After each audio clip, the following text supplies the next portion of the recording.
back to Movie Recaps. Today I will show you an adventure, comedy, crime film from 1994, titled Baby's Day Out. Spoilers ahead. Watch out and take care.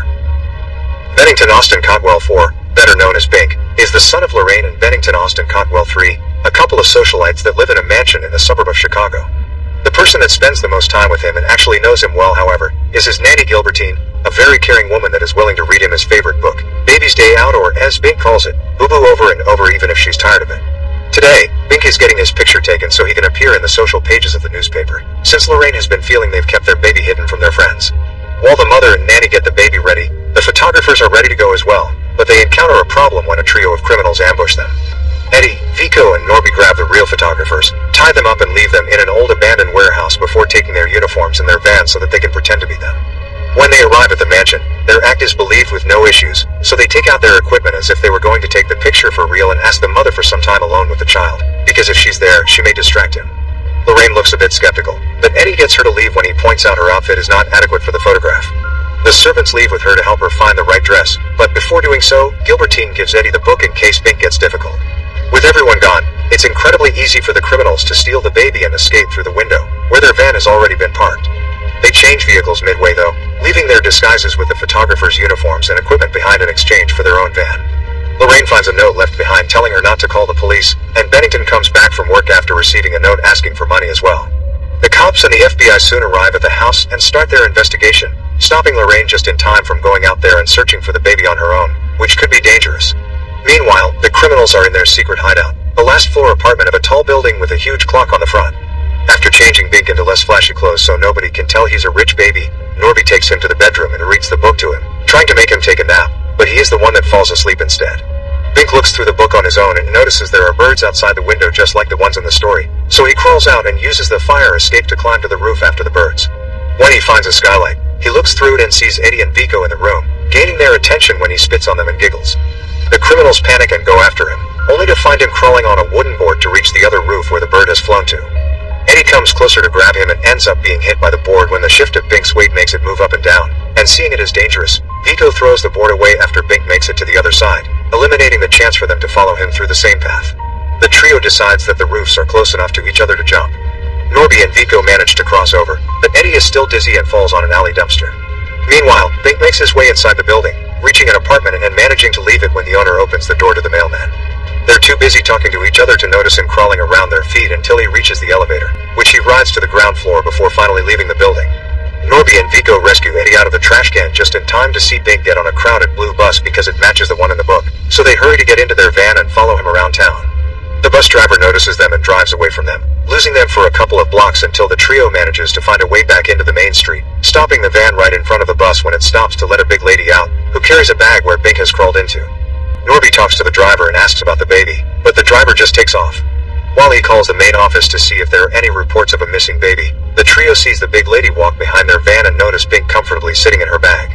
They start following her, trying to think of a way to take Bink without her knowing, but she does notice them and proceeds to drop her things in order to beat them up.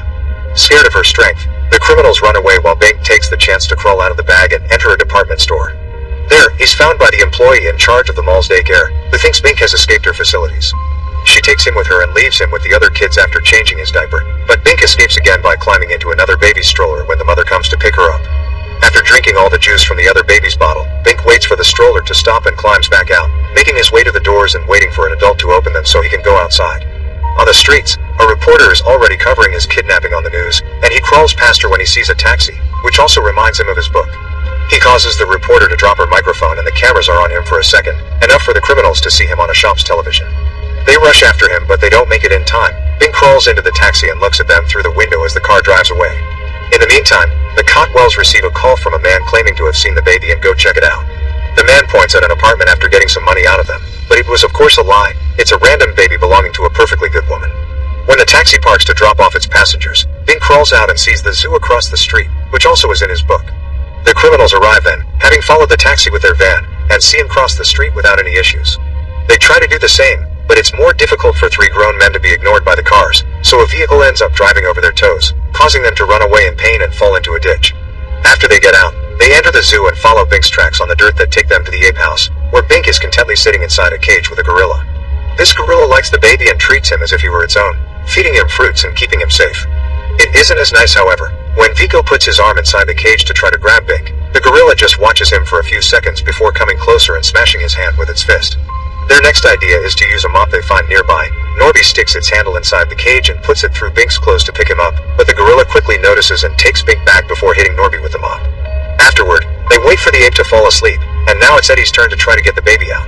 At first, it seems he's successfully bringing Bink closer, but the gorilla wakes up, grabs Eddie, and furiously tosses him against another cage after roaring on his face.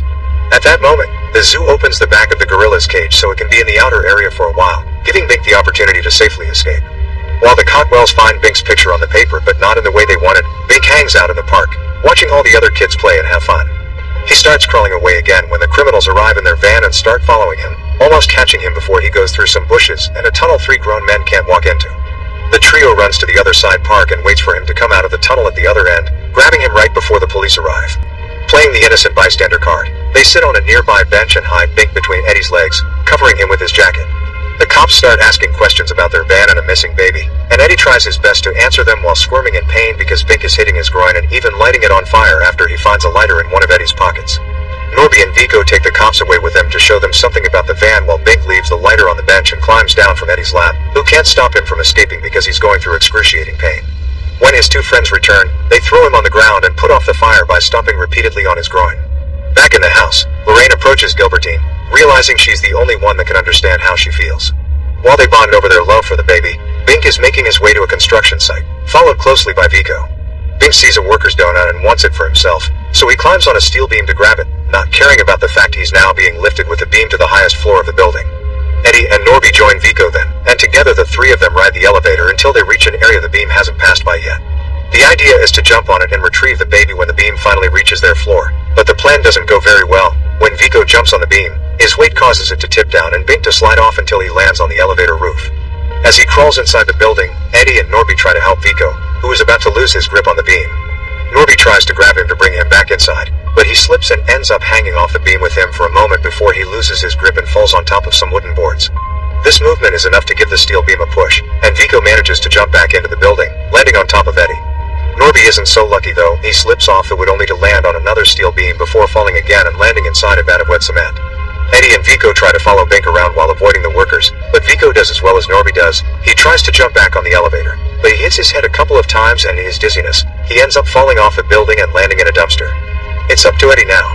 He comes incredibly close to Bink and is about to catch him, but he slips on some drool the baby has dropped, causing him to fall and hit his head with a hammer.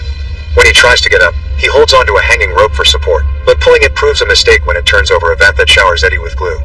This slows down his walking since he can barely take a step without slipping, and it gives Bink enough time to crawl away and get onto a moving platform that takes him back down. Desperate, Eddie sees the moving hook of a crane and jumps on it, thinking it will also be lowered to the ground, but at the moment, the workers reach the end of their day and leave the site, so Eddie ends up stuck on the crane watching the sunset. One of the workers sees Bink crawl out of the construction site, but the idea is so ridiculous he blames it on his imagination. The criminals give up on the baby and decide to return home. The FBI visits the Cotwells to inform them of all the places where Bink has been seen through the day. Gilbertine immediately puts 2 and 2 together and realizes he's following the journey of the book, so the last place he'll visit has to be the old soldier's home. The family and the cops drive there and effectively find him among the elderly, who are singing a song for him.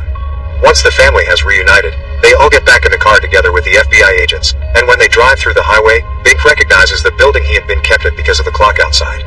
He starts pointing at it and calling it boo-boo, which indicates the adult's book is there.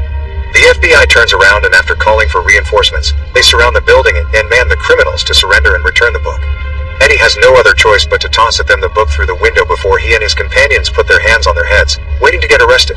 When the family returns home, they follow the ending of the book, which consists of putting the baby to bed. Once his parents are out of sight, Bink goes to his shelves and chooses his next favorite, Baby's Trip to China. Make sure to subscribe and turn on notifications so you can watch more videos like this. Thanks for watching.